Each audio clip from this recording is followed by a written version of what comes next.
Kramat merupakan salah satu dari beberapa desa di Pulau Madura dengan potensi pengembangan sumber daya alam dan manusia.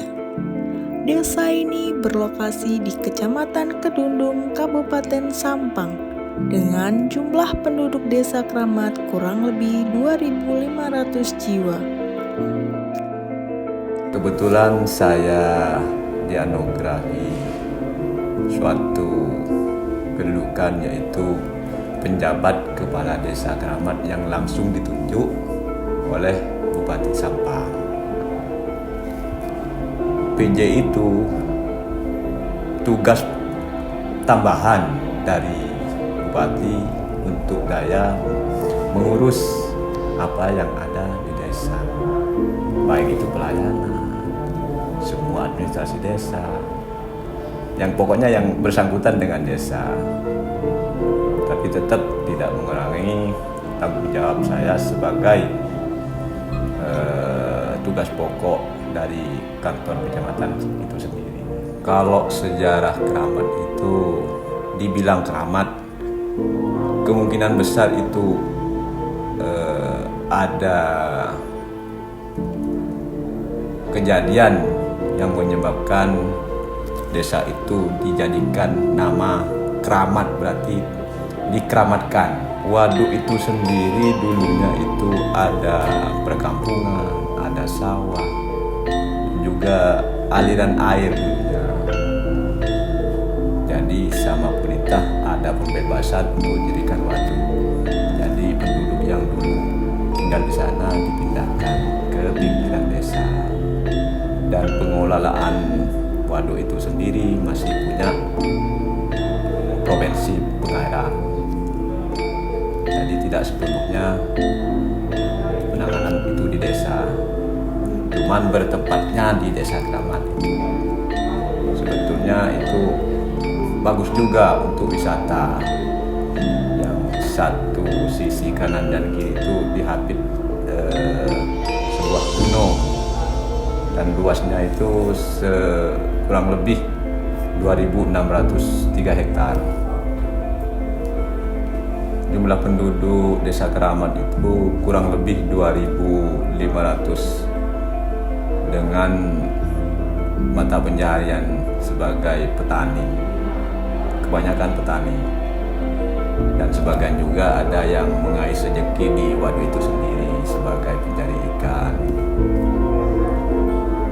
Tergantung dari hasilnya, nggak mesti. Kalau desa Kramat sendiri kulturnya itu kebanyakan sama kayak Madura lainnya, yang pakai sarungan, pakai ya kopiah, itulah ciri khas dari Madura itu sendiri, termasuk desa Kramat itu sendiri. Awal mula desa Kramat ini itu asalnya dari nama buyut atau bujuk Kramat, yang orang-orang di sini mulai di awal sejak di bangsa itu menyebutnya bujuk Kramat Pangeran Martakete. Sebagaimana kita ketahui bahwasanya Islam masuk ke tanah Jawa ini sebagaimana yang tertulis dalam sejarah, itu terjadi pada abad ke-14 Masehi tentunya. Itu dibawa oleh Wali Songo. Kemudian untuk yang ke Pulau Madura ini didominasi oleh Sunan Giri. Sekalipun untuk Jawa Timur yang kita kenal sekarang ini atau Jawa bagian timur ini dulu pusatnya di Surabaya, yaitu Ampel Lentang. Tetapi sebagaimana sejarah yang saya ketahui, ini yang ke Madura adalah Sunan Giri, dan pusat pemerintahan di Madura itu waktu itu di Sumenep. Maka putusan Sunan Giri ini ke Sumenep, ya, terus terjadi memang perkawinan antara putusan Sunan Giri dengan putra Arya Lembu Petang, begitu ceritanya. Dia penguasa Sumeneb waktu itu. Nah, setelah terjadi perkawinan, maka tentulah untuk menyiarkan agama Islam itu mudah. Nah, waktu itu para wali songo ataupun utusannya itu memang begitu modelnya, anggaplah siasatnya untuk menguasai, untuk menyiarkan agama Islam. Singkat cerita, maka tersebarlah agama Islam di Madura ini, dan khususnya di Sampang, lebih khusus lagi di Desa Karaman. Jadi awal mula daripada Desa Karaman itu terjadi setelah berdukuhnya aduko katanya di suatu tempat yang waktu itu merupakan dataran tinggi. Di sana itu di dataran tinggi oleh seorang utusan dari Sunan Giri. Kemudian waktu itu masih ke Kuanyar, Sunan Cendana, dan dari Sunan Cendana yaitu nama aslinya Zainal Abidin, kemudian diutuslah ke sini, ke Desa Karaman ini, berdukuh di suatu tempat yang waktu itu belum tentu ada nama. Yang diutus itu bernama Pangeran Martaketeh. Ya, artinya anggaplah seorang pangeran. Makanya di sana itu banyak makamnya itu, beliau itu dengan istrinya terus pengikut-pengikutnya. Artinya bukan orang sini, bukan asli orang sini. Dan masalah kemudian ada julukan Desa Keramat, memang sebagaimana tadi kita itu winyet, beliau itu memang winyet keramat. Jadi sekitar tempat itu untuk melindungi diri daripada musuh. Tentunya yang dimaksud musuh itu adalah kolonial Belanda. Maka dari beberapa arah, selatan, barat, timur, dan utara ini anggaplah pasangin, apa itu namanya, bakar yang tentunya itu dalam tanda petik itu ada penjaganya lah. Makanya winyet. Jadi sejak dulu itu orang-orang sini, apalagi orang luar, mau ke sana itu harus minta izin dulu ke juru kuncinya. Dulu waktu itu saya masih sekitar tahun 70-an lah, sekitar tahun 80-an lah, waktu itu masih kecil saya tahu. Jadi jangan gampang masuk ke sana, terlebih lagi orang asing. Pasti ada kejadian-kejadian aneh. Sekalipun kemungkinan hal ini itu ada yang percaya, ada yang tidak, tapi kenyataannya ada yang sampai gila, ada yang meninggal di tempat. Makanya keramat itu kan bahasa Arab ya, dari asalnya karomah. Winyit mempunyai semacam bagaimana itu keahlian, kesaktian lah begitu. Itu jadi yang dimaksud keramat itu memang sejarahnya begitu. Cuma yang dimakamkan di sana itu tokoh pertama kali yang membabat Desa Karaman itu adalah Pangeran Martaketeh, yang utusan daripada Sunan Giri Gresik, kemudian diutus ke Sunan Cendana Kuanyar. Nah, dari Sunan Cendana ini diutus ke sini. Jadi tidak langsung ke Gresik, tentunya melalui tahapan-tahapan. Itu ya, silahkan mungkin. Untuk yang juru kuncinya itu Bapak, itu sekarang masih ada? Oh iya, kalau juru kuncinya itu masih ada sampai sekarang. Memang itu sebagaimana di tempat-tempat makam para wali, juru kuncinya pun itu turun-temurun. Tapi sekarang ini mungkin sudah beberapa generasi, mulai dulu itu udah pindah lain orang.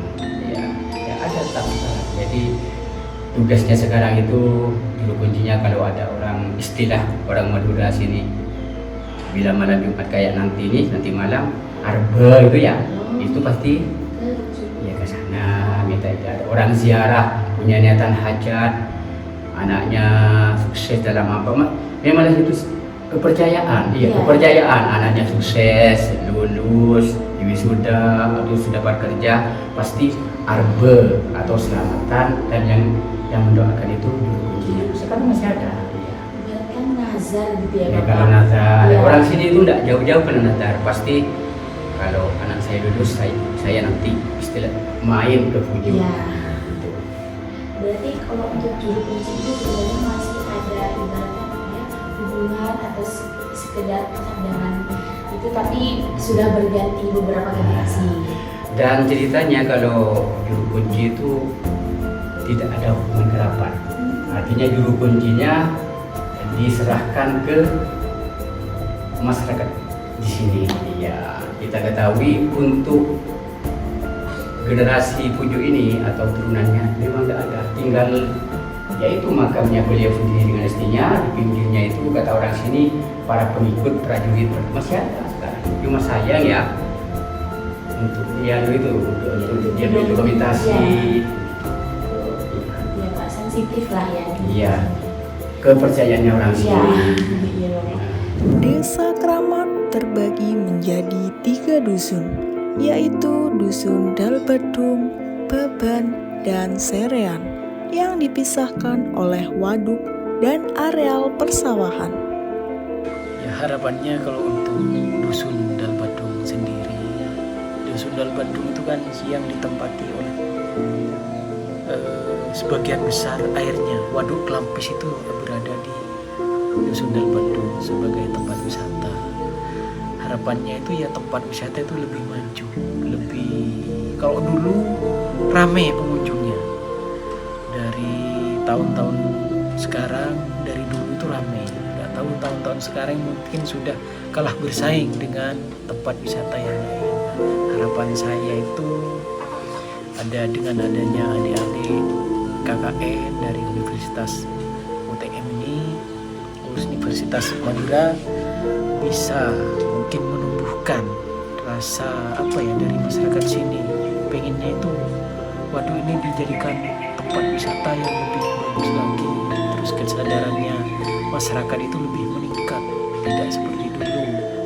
Mungkin kalau ada apa gitu mungkin tidak dirusak, mungkin lebih dipelihara lagi, sehingga tempat wisatanya apa ya lebih indah lagi. Mungkin dengan ini mungkin karena jalannya itu belum selesai, nanti kalau sudah selesai mungkin bisa ditingkatkan ke lebih ke pariwisatanya. Sekarang saja sudah meningkat, sebenarnya sudah ada pabrik tahu. Pabrik tahu itu kan ada 3, di situ ada 3 ya. Mungkin kalau dulu nggak ada pabrik tahu di sini, sekarang sudah agak meningkat lah. Itu mungkin lambat laun atau tahun-tahun kedepannya ini wisata Waduk Klampis ini lebih meningkat itu. Harapannya itu ya harapan-harapan dari saya sebagai tokoh masyarakat, mungkin adik-adik ini bisa menumbuhkan kesadarannya itu, mengajak warga desa untuk lebih meningkatkan tentang pariwisata yang ada di Waduk Klampis di Desa Kramat ini. Untuk kemajuan ekonominya, kalau penduduk asli Dusun Dalbadung ini pertanian dengan ini mencari ikan di waduk ini. Kalau dari perikanan itu mencari ikan di waduknya, alhamdulillah kalau orang yang sekitar bendungan ini sudah meningkatlah pendapatannya. Soalnya kan tiap tahun oleh Dinas Perikanan Kabupaten Sampang itu ditebar benih. Setiap tahun ditebar benih.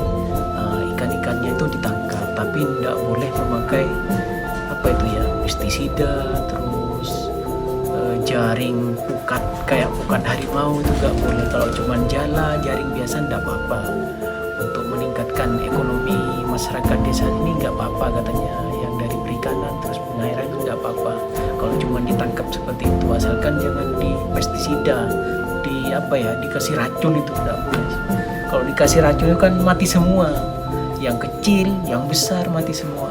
Kalau ditangkap cuma pakai jala, jaring. Alhamdulillah kalau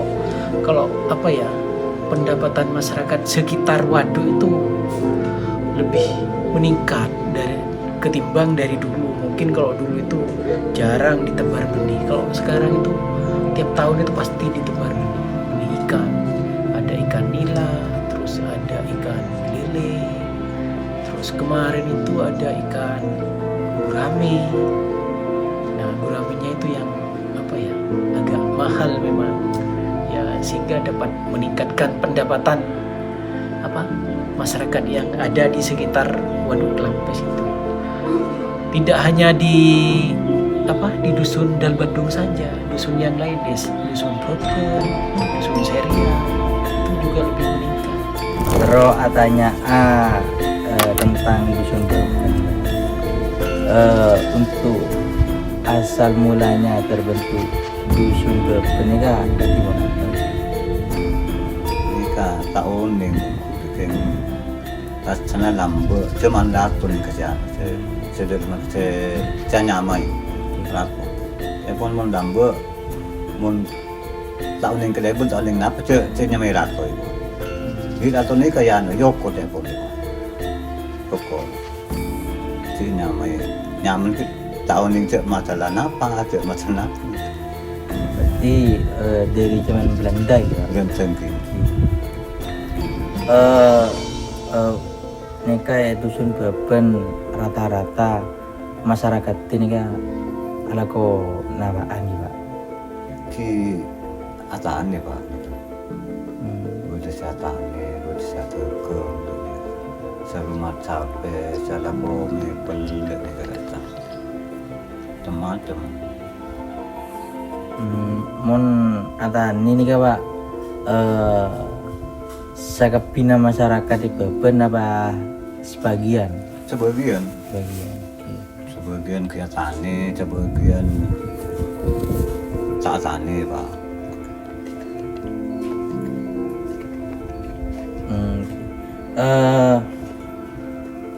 Dusun Broadband ini kan beda senapa kampung ya? Senap. Oh, dusun Benika telok kampung sebelum di Selentian. Nika atani kepi kerjaannya. Ki mun sedulu masuk dan kelihatan ni Pak, bagian persepon ke semua catatan ni kita salah. Anak apa menyamai kampung Telendian ya Pak? Dia ni ka mun Selentian kula uling sakasa. Okay. Lambe cak poni kuwa ling cepo kan pompo kemalang dia pun.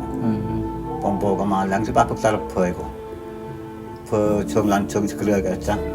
Pai tamen ni kampung ni kecai poni kuwa. Jadi lepas Selentian dan ling malang dia poni kuwa. Lan kan tu sobu ni kuwa. Cepat di malang. Pai tamen ni ka kampung Selentian ni ka. Jadi nyamai Selentian kaya. Kan lambo di bengatua teman lepas dia poni. Lepas di malang dia poni. Dia poni. Cepatnya bagi Selentian. Mon kampung Trumpi ni kan Pak? Ini kakula tahun ini, kampung tahun ini sejarah ini. Okay.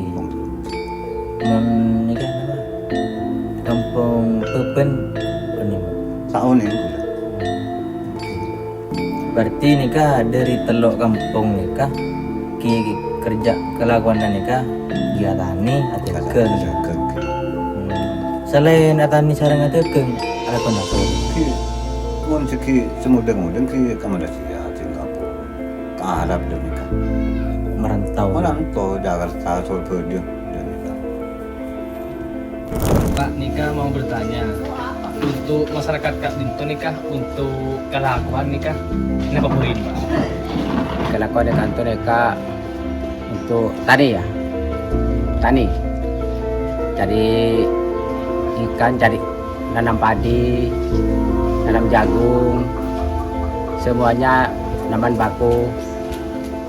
Ya. Terus selain itu Pak mungkin ada pekerjaan lain nggak Pak? Ya merantau ke desa lain, Jakarta, Malaysia, kebanyakan di sini Jakarta, Malaysia. Terus ini Bapak, dari kelakuan tersebut untuk kebutuhan sehari-hari ini kan cukup nggak ke bagi masyarakat, bagi orang. Jika tahu kadang-kadang nikah tak cukup, kadang cukup nikah. Terus nikah saya terakhir Bapak, dampak waduk bagi masyarakat dusun Sedan itu Bapak. Syukur rakyat. Syukur. Kehidupan warga Desa Kramat didukung dengan adanya beberapa fasilitas yang disediakan. Di antaranya 2 masjid, 1 polindes, 2 sekolah dasar, 3 madrasah, dan 1 tower jaringan. Potensi alam yang menjadi kebanggaan warga Desa Kramat yaitu Waduk Klampis dengan luas 2.603 hektar yang berada di bawah kepemilikan Dinas PU Sumber Daya Air Provinsi Jawa Timur.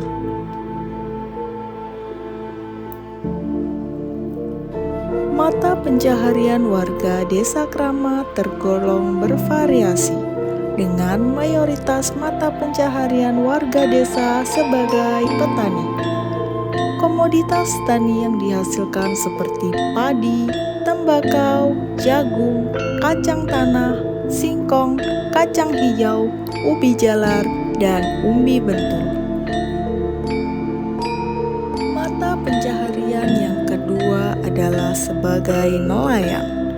Selain dimanfaatkan untuk irigasi sawah, Waduk Klampis menjadi tempat para nelayan menangkap ikan, seperti ikan mujair, nila, tawes, dan lainnya. Mata pencaharian warga yang selanjutnya ialah usaha pabrik tahu dan pabrik tempe. Terdapat 3 pabrik tahu dan 1 pabrik tempe dengan skala industri rumahan di Desa Kramat.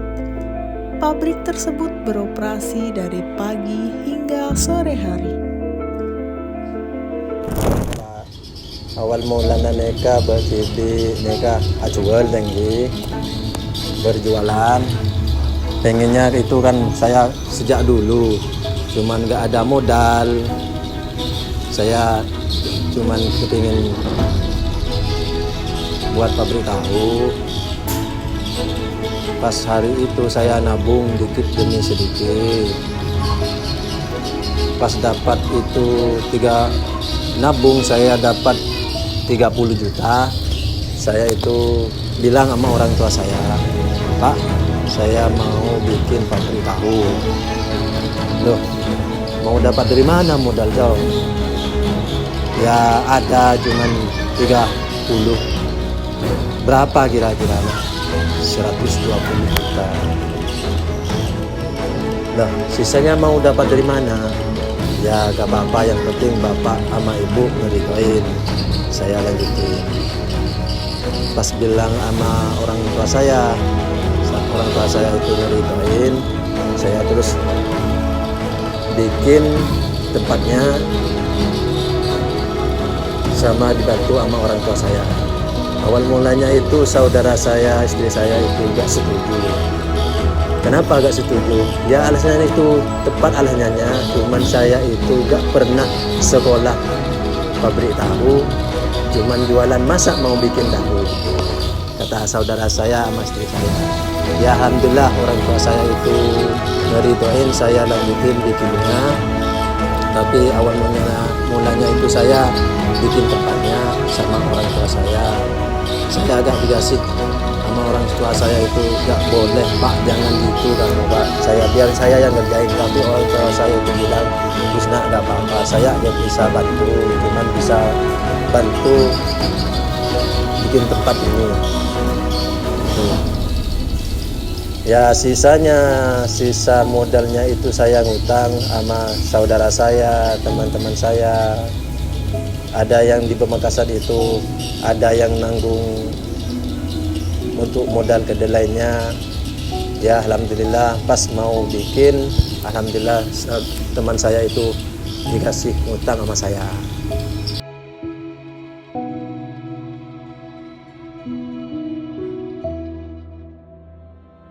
Aturan dan syariat agama Islam berjalan berdampingan dengan kehidupan warga desa, mengingat seluruh warganya beragama Islam.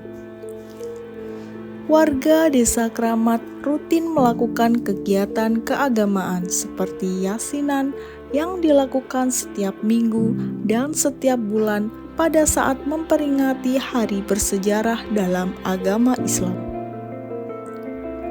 Interaksi warga Desa Kramat menjadi erat dengan adanya kegiatan tersebut. Tradisi keagamaan di Desa Kramat ini ya pada umumnya itu yang paling sering dilaksanakan tiap tahun itu yaitu bulan Maulid Nabi besar Muhammad SAW, kemudian diikuti dengan pelaksanaan haul yaitu di Pujuk Kramat. Ini biasanya dilaksanakan pada bulan Syawal, ya bulan Syawal mungkin sekitar 3 hari setelah Hari Raya Idul Fitri. Namun pelaksanaan haul ini yang dilaksanakan pada tiap tahun ini dulu memang tidak ada, yang ada itu ruatan. Ya, dikumpulkan masyarakat Kramat ini di pesarian Mbah Buyut atau Pujuk Pangeran Martakate itu. Kemudian mereka itu oleh kepala desa atau Pak Kelebur itu dianjurkan untuk membawa penghasilan pertanian, hasil pertanian maksudnya. Ada yang kalau dulu itu padi, ada yang jagung, ada yang ketela, itu kemudian dikumpulkan tepatnya pada hari Jumat Legi. Setelah pelaksanaan sholat Jumat maka diadakanlah ruatan yang acaranya itu mendoakan leluhur-leluhur Desa Kramat yang telah meninggalkan kita terlebih dahulu, khususnya kepada pembabat Desa Kramat yaitu Pujuk Pangeran Martakate. Itu. Kemudian juga ada kegiatan-kegiatan keagamaan. Ada kalau di sini itu istilahnya imtihan atau ikhtibar. Soalnya di sini itu ada 2 tempat pendidikan, ya lembaga pendidikan. Ada yang bernama Darul Mafatihil Ilmi, kemudian ada Madrasah Al-Karomah. Ini biasanya di akhir tahun mengadakan imtihan atau ikhtibar yang isinya itu ya perlombaan untuk para murid di akhir tahun. Demikian. Keharmonisan lingkaran kehidupan warga Desa Kramat mampu membentuk keterkaitan antara manusia dengan lingkungan di sekitarnya. Hal ini diharapkan menjadi salah satu upaya yang dilakukan untuk menciptakan pembangunan ekonomi yang lebih baik. Harapan saya ke depan supaya Desa Kramat itu sendiri menjadi maju dan Waduk Kelampes bisa menjadi ikon wisata Desa Kramat itu sendiri, supaya bisa mengangkat perekonomian Desa Kramat dan sekitar Waduk Kelampes itu sendiri. Sekian, terima kasih. Terima kasih kenangannya. Terima kasih atas cinta dan kasih sayangnya. Terima kasih keramahannya. Terima kasih kesempatannya. Terima kasih senjanya. Terima kasih semuanya. Terima kasih ketulusannya. Terima kasih antusiasnya. Terima kasih atas experience-nya. Terima kasih momennya. Terima kasih pemandangannya. Terima kasih perhatiannya. Terima kasih dedikasinya. Terima kasih suka dukanya. Terima kasih semuanya.